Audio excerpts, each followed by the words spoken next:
Hey guys, welcome to another episode of the PH Journals podcast. I'm going to try and keep this introduction pretty short and sweet. We've got a jam-packed show today. After everything that has happened in the past couple of weeks, I decided now is the perfect time to talk about something that I think has been forgotten within the hunting industry, but also within conservation outlets and conservation perspectives. And it's all about empathy. But yeah, before we get into this week's episode of the podcast, just want to say that we'll be heading off to the Kruger in the next couple of weeks, or in the next day, but for a couple of nights. Some much needed downtime is needed with the family. And we're heading into the Kruger. It's my first time into the Kruger, so I'm pretty amped for that. I'll be taking you guys along for the ride, so please stay tuned on all my socials.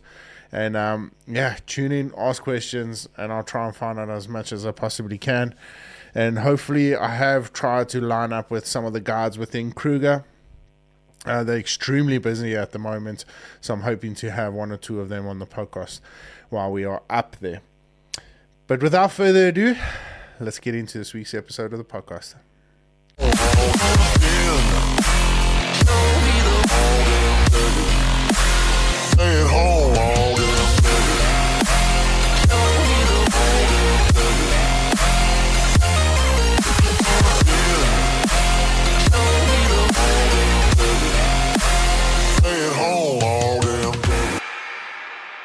Well, guys, I think it's only fair. Firstly, I just want to apologize about my congestiveness. I went down a rabbit hole on my previous podcast as well, and it seems like September with the change of season, I always get the sinus congestion. But I think it's very important over the past couple of years of being an outfitter, being a professional hunter. I've been more involved with American politics. And the reason for that is just following it. So because majority of our clientele that come out are from America. So it's important to understand where the political landscape is heading that side. And I grew very, very fond of Charlie Kirk. I might not have agreed with a lot of the things he said. Let me rephrase that. I might have agreed with a lot of the things he said. I did have my disagreements with some of his perspectives. But he was an incredible human being, and he had a unbelievable amount of influence and impact on my life from a personal standpoint. My religion grew stronger thanks to him. My perspective changed on many topics thanks to him. But something I learned and I valued more and more with a lot of the debates he used to have is the value of family, the value of being a father, and the value of being just an all-round good gentleman. He stood for a lot of what I stand for, and I looked up to him in a sense that he was brave, he was courageous, he was an incredible human being, and a lot of his morals, ethics, and values I want to implement in my life. And for what it's worth, I had scheduled this podcast before his assassination. And I was going to talk about empathy. But something that kind of lit the fire inside me was when it all went down, I realized how desensitized we are to human life.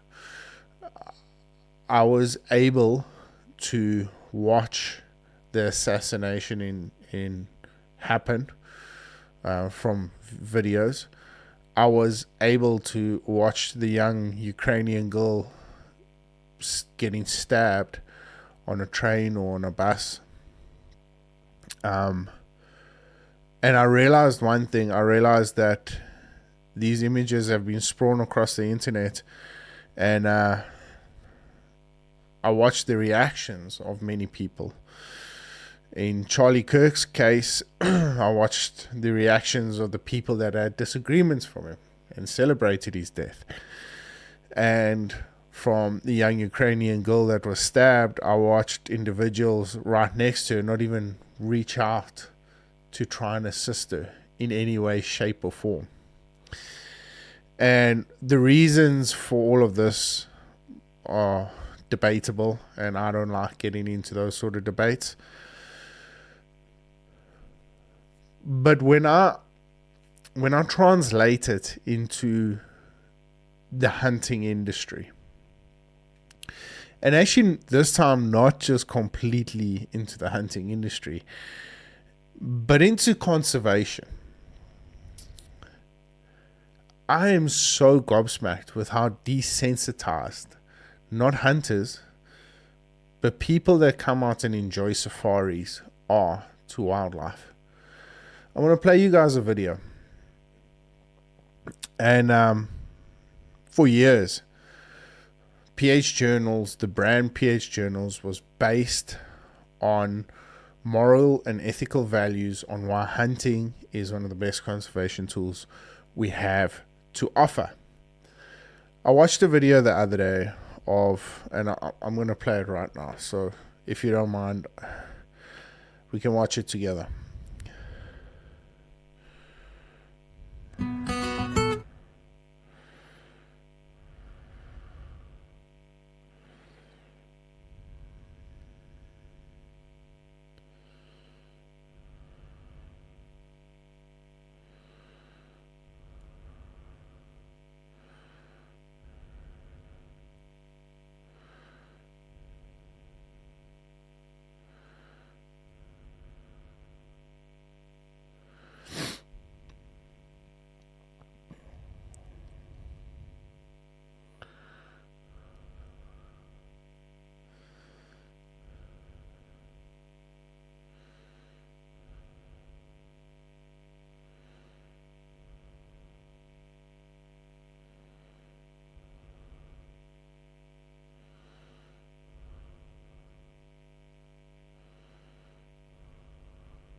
Now, for what it's worth, you guys can see from those videos that there's a bunch of them going around.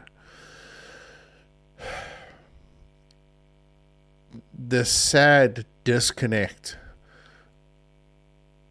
of implication that we have on rerouting those migrating wildebeest it's heartbreaking.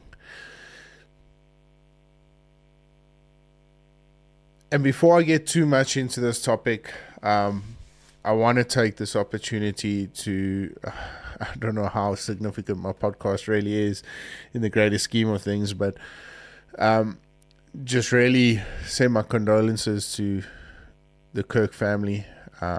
It's your loss has been felt not just in the United States but across the world, and I really hope that Charlie's legacy lives on for a very, very long time, if not forever. And if there's any way we can honor them, we'll try our best to do so. But I think right now, if there was any way that I could focus on honoring such an incredible individual, was taking some of the practices that I had learned from him, and some of the religious beliefs that he had taught me about, and practice it in my own home, and hopefully grow better and stronger as an individual. And so guys, like I said, PH Journals has been molded on the fact that hunting is one of the best conservation tools we have to offer. Trying to convince and I hate using that word of trying to convince individuals on why hunting is necessary, but rather educate people on why hunting is such a necessary tool for the preservation of wildlife. Yeah, my argument about this, and sorry, excuse me.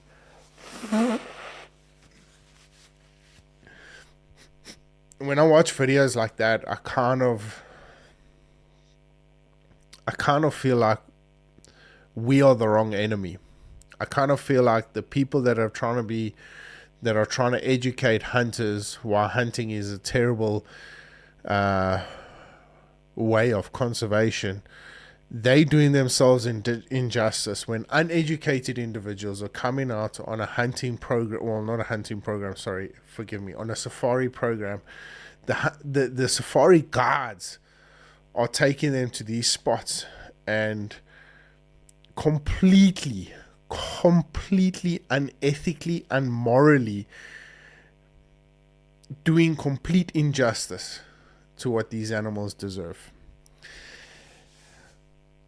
And I've kind of got to the point where I'm like, you know what? There's no hope. There's no hope for individuals like that.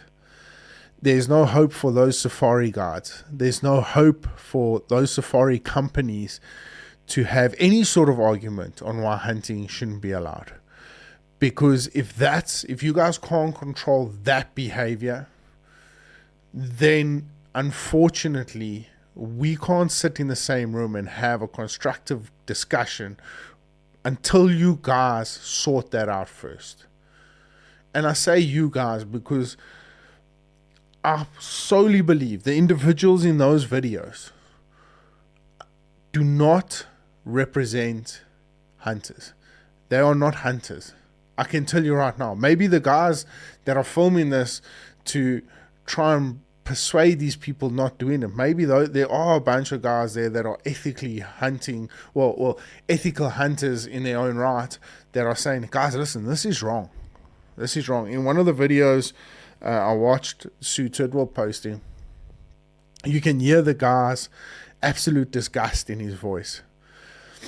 And whether he's a hunter or not, I can't answer that. But I just feel that the hunting conversation on why it should be banned or shouldn't be allowed is completely irrational if you can't control your own people. And I'm angered by this because we've seen the UK close hunting now, or the importation of trophy hunters. Where are they when shit like this is going down? Where are they to hold guards and tourists responsible for unethical behaviors on safari outings? Where are they? They will not be seen close by. They will not make a stink of this. This hasn't hit any mainstream media. It hasn't been brought to any one of the anti-hunting organizations or anything like that. This is just on social media. Nothing is getting done. And this is why I decided to talk about the topic of empathy. As hunters, we need to understand that that's a part of hunting. We cannot, for the sake and the good of our wildlife, we cannot discard empathy. We cannot desensitize ourselves to taking an animal's life. I've got a couple of points down, and I prepped for this. Like I said, this podcast has been a long time in the preparation. Excuse me, guys. Sorry, I've got bad allergies at the moment, so if I sneeze,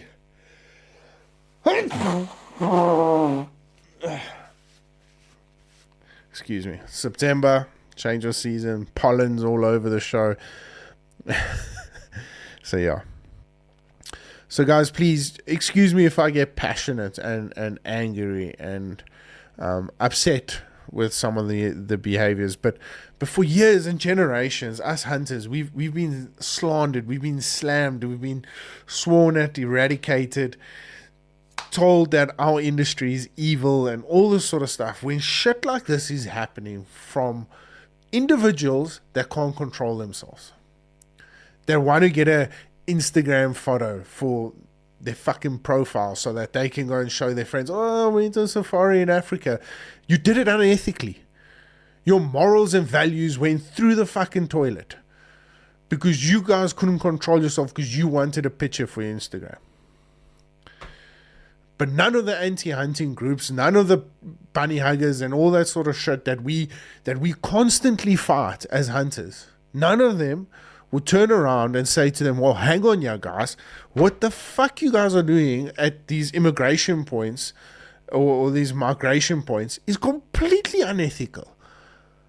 Completely. Control yourself. Because then our argument's a little bit better against the hunters. But until that happens, you guys have no argument against any hunting group. Yes, there are a lot of hunters out there. There are a lot of hunters, there are a lot of outfitters, there are a lot of professional hunters, there are a lot of guards, there are a lot of individuals in the hunting space that are unethical and morally incorrect. We know that. It's like that with any industry. And there's great individuals out there. Sean Kogut from Salt Lake Outdoors pointing out the rubbish. I see Craig Bonington, he got involved with one of the outfitters that we're doing here. Our fellow hunters are standing up for one another. Yes, and I saw Wayndale getting slandered by a fellow hunter, which is completely bullshit. But that's a discussion for another time. But at the end of the day, us as hunters a whole, well, there are a few of us, well, when I say us, I mustn't put myself in the same bracket because I think I'm a bit of a chicken shit. But anyway, there are individuals out there in the hunting spaces that are holding hunters accountable. But when you get these groups, these anti-hunting groups and all this sort of stuff that want to slander hunters because they think hunting is bad, and then groups like this, safari groups, safari guards, are taking these people across Okavanga deltas, the Masamara, and all that sort of stuff, and unethically changing the path of the migration. Nothing gets happened. Nothing gets said. Doesn't even make mainstream media. But my fuck, let Cecil the lion die again. Or somebody get trampled by an elephant, or... yeah. Anyway. With that being said, that being shown, I felt it was my duty to show what's really going on these migration points, and I apologize for my language. I'm extremely passionate about my industry. I'm extremely passionate about the morals, the values, the ethics that we stand for as hunters, and I'm speaking on majority of us hunters. Yes, we have a few bad apples, but that's it. I'm very, very passionate, and this is a point I'm extremely passionate on, and that's empathy within the hunting industry. So, defining empathy. Empathy isn't weakness; it's understanding. Understanding that there are client fears. There's an understanding that there's animal sacrifice, the landowner struggles, and sometimes, well, until I saw that video, we even have to take the anti-hunter's emotions into consideration.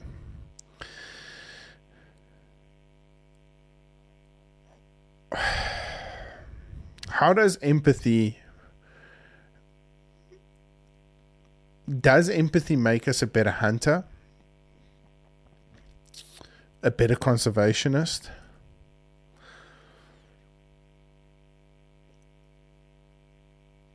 Or is it teaching us to be weak? I'm hoping after this podcast I get to ask that same question, and a lot of you guys get to answer it in a more positive perspective.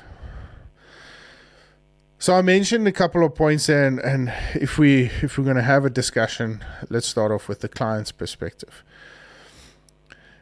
We need to understand that clients face nerves, ethical doubts, or even emotional struggles after a kill. As a professional hunter, I've witnessed many, many tears on a kill that hasn't gone quite to plan, or even just a general kill. And the clients get up to it and they are overwhelmed with emotion, whether it be sad, regret. At the end of the day, that animal's life has been taken, and it's our duty as professional hunters to understand that comforting those clients in those harsh moments is a great sign of empathy towards not only the client, but also the respect that animal deserves. Talking about respect that the animal deserves,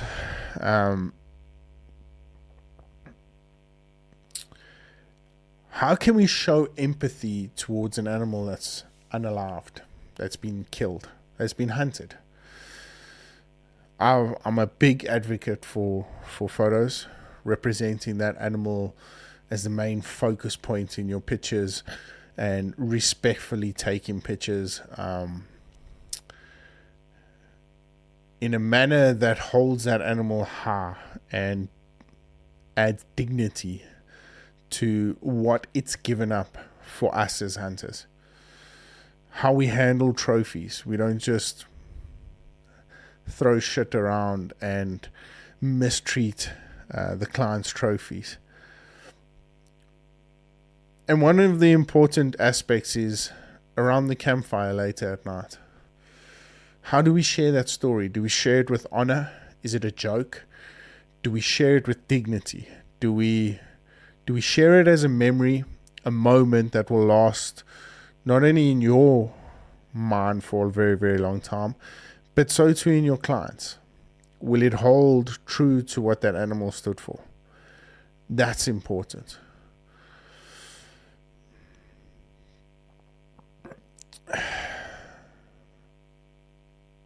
Empathy, unfortunately, it's a vulnerable emotion. Now, being through my mental health journey, I realized there's a lot of strength in showing vulnerability.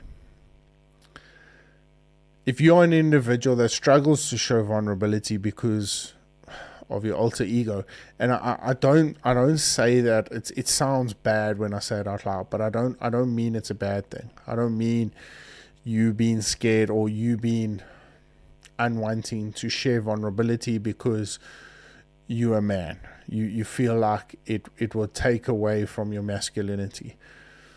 I'm here to tell you that that's not the case. There is true strength in showing vulnerability out there. And part of empathy is vulnerability. You have to show emotion. You have to understand the bigger picture, the understanding of what emotion is connected to what we do as hunters. And this is why it is so important.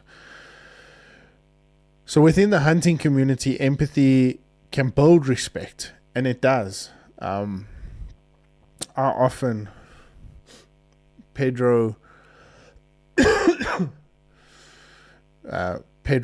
YouTube channel, he shows immense amount of respect to the animals he hunts. I love it. I love the song after he sits behind the animal after the photos are being taken. There's a lot of individuals that appreciate the process. A lot of influencers can get trapped without showing that emotion. For me, it's very, very important. Here's the big one, and still on the hunting community.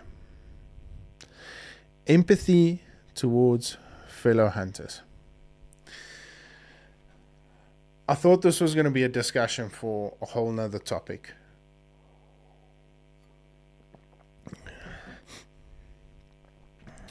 Sean released a video regards to an incident with Wayne Dell. Wayne's ran into some conflict topics on the tracker. He's trying to help Zwei. I find it disgraceful that fellow hunters are smashing one another on social media, and it's unfortunate. It really is, but it's been going on for decades. I mean, whether you're a rifle hunter, a bow hunter, a traditionalist, we've all been slamming one another. Free range, non-free range, half fence, non-half fence. It's shameful, and unfortunately, it's a part of the hunting industry. I don't think right now is going to go away. I hope it does. I think it is getting better. I think there's definitely improvements and empathy and what's the right word I'm looking for? But consideration to one another. And I think that's important for the future generations to come. So, and I get that's why a lot of people don't want to show vulnerability in that sense, because there's egos. There's egos to uphold. There's egos that individuals have to hold on to. But if we can all just forget it and understand that we're all fighting for the same team, I think that's probably one of the most important things that we can do, is understand that this is all for us together. It's not for us. I mean, yeah, we've witnessed, and I'm almost guaranteed that 90% of all hunters will stand up against that.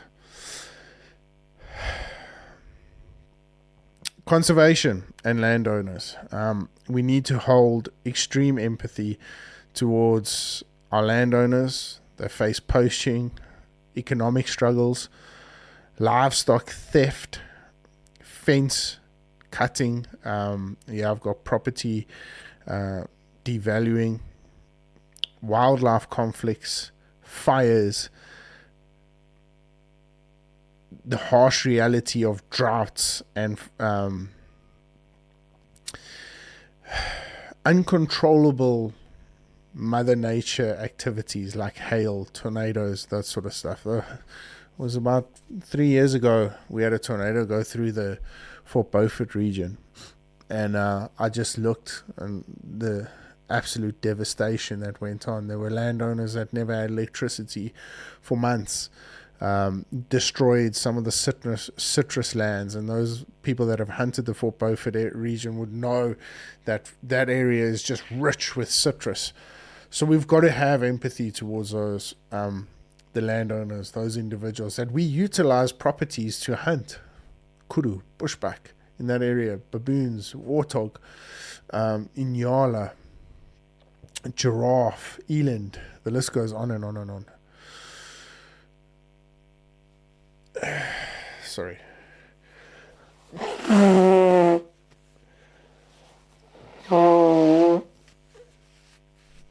One thing I've realized about empathy within the hunting community,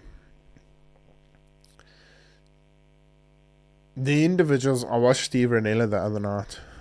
He shot an elk a little bit far back. A fellow hunter stumbled upon it the next day and they found it. But Steve was visibly disheartened, ashamed of himself for bad shot placement, even though it's part of what we do. But often those vulnerable moments tell some of the most beautiful stories. And it's individuals with empathy and vulnerability towards one another, towards animals, and respect. It shows a lot of respect towards the wildlife we chase. So empathy does that. Empathy creates these moments where people relate to, and you might sit at home and relate to that, and then when you get out, you're a little bit hard-headed and hard-assed. I know these things because I was there. But it tells an incredible story. It tells a heart-wrenching story. It tells a story about an animal that gave his life to a hunter, and that hunters utilized that opportunity to come back and feed his family and understand conservation a lot better. Because if we don't hunt them, they don't stick around.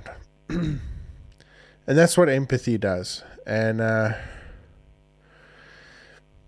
want to highlight that empathy and vulnerability does not make you weak. It's not a sign of you losing your masculinity, but rather a sign that you are increasingly growing into a position in your life where you value and you haven't desensitized yourself from the reality of taking a life, because you get hunters and you get killers, and that's what we need to understand. While I close this topic, ladies and gents, and on the recent activities that have happened in the past couple of days, with Charlie Kirk and the young lady on the train or the bus, it's important to understand that us as individuals, and especially us as hunters, we've got a role to play now in the greater scheme of society, about protecting what we have now so more than ever before. And it's important for us to realize that. And the sooner we can realize that, the sooner we can defend it. We don't need to stand up for the bunny hugger shit anymore. We just need to make sure our core values, our core beliefs, our morals, ethics, and values stay intact, and we keep one another in line, we support one another, and the rest is history. This will be all plain sailing in the greater scheme of things. But yeah, guys, I thought with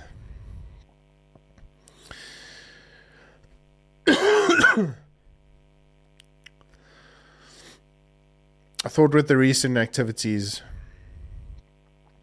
this was always a great topic to discuss, but now so more than ever before. And I'm going to ask the question again. Does empathy make you weak? Make you less of a hunter? Does it show vulnerability in the wrong places? And I hope after you guys have listened to this podcast, you can decide that for yourself.